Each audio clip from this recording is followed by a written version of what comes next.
All right. Part one was water. Part two was food. I will remind y'all that I'm just talking about what I've done. Everybody needs to kind of get the information, figure out what's best for them. And we're talking about staying home, bugging in for an emergency, be more comfortable. So, try to stay home if you can. If you can't, well, we'll get into some of that stuff later, and there's lots of other stuff out there to help you with that right now if that's what you're looking for. But, all right, you got your water, got your food, and you're going to need, if you got freeze-dried stuff, you're going to need hot water. You're going to want hot water anyway. Maybe, you got some coffee, hot chocolate, whatever. Then you got your freeze-dried foods that need hot water. You got to cook with hot water. Uh, heat. So different things you can do. I've got a barbecue pit that runs off of propane. I've got uh, the barbecue pit that burns off of wood. I've got an old wood burning stove.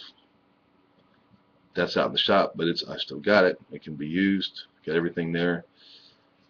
I've got a generator. This one is cheap. Now we're trying to stay on a budget, so this is something you got to figure out whether that's a budgetable item or if you need to start with something a little bit cheaper. This really wasn't that expensive. This is a small one. It cost me 150 bucks. I got it at Tractor Supply on sale about Christmas time. I wanted a small generator to go along with the rest of the stuff, and this one's really easy to move around. Like I said, it's pretty small, but it'll run a hot plate. Yeah, I didn't bring the hot plate out here, but I've got a hot plate, small one. You could have something like that to cook with.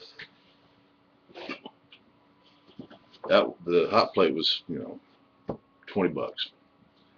You get something like this.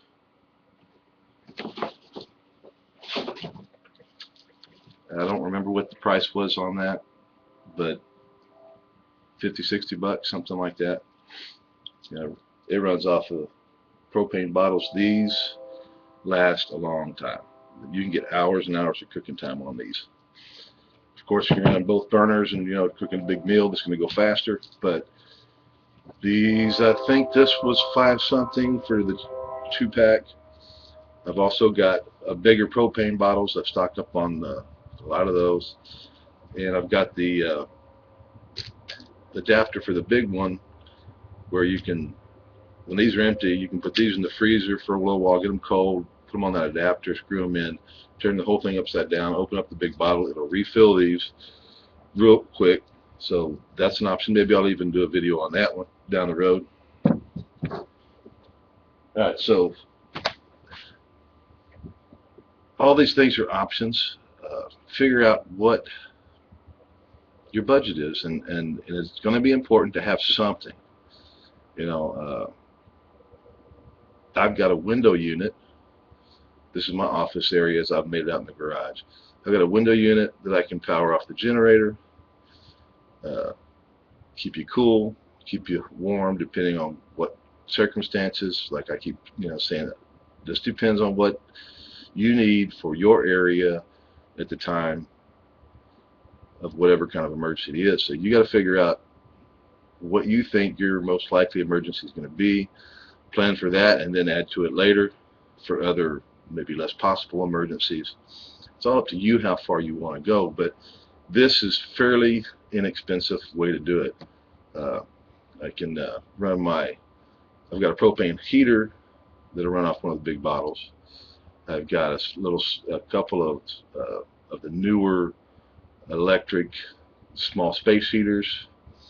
Uh, those could run off the generator, keep a small room warm fairly well.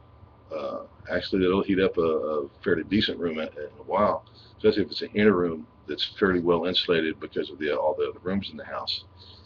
You want to kind of be in the central location anyway, depending on the situation. If you get bad storms, you're going to be there anyway. I have been doing this for a while, so I have more than what you might be able to get right away. So maybe start out with a little space heater, a little generator, the little electric stove, and figure out if you want to do that or go with the propane Coleman stove type deal. I mean, you can have heat out of that while you're cooking. That'll help keep a room warm. You can get one of the small heaters that go on the propane bottle, but you got to be careful about ventilation with that kind of stuff. You're going to have to be able to have some ventilation in that room, or the gases off of it could kill you, carbon monoxide. So think about, like I said, think about it, figure out what fits in your budget, and go from there. Collect the information. So this is part 3. I don't think I forgot anything right now. So I guess that's going to be it for now. I like comments. Give me some comments, questions. Check out the whole channel. There's part 1 of this, part 2, part 3. Is this one? So, or is this 4? Whatever it is. See you later. Thanks for stopping by. Another update soon. I think I'll do that one on protection. So, thank you. Bye.